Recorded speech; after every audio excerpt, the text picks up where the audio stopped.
how to fix Snapchat lag on Android phone. Hello guys, in today's video I'm gonna show you how to fix Snapchat lag problem on Android phone. First open settings and then scroll down until you find here apps, and now apps again, and here just type Snapchat and then click on it. And it's easy. First just click here for stop and then go to storage, clear cache, and that's it. Now just go back and try again, and if that doesn't fix your problem, just go clean some space, go to storage and then click clean up, and here you'll find junk files. Clean it if you want, and that's it.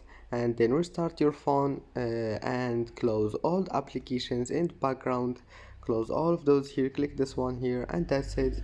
Don't forget like and subscribe, and see you in the next video.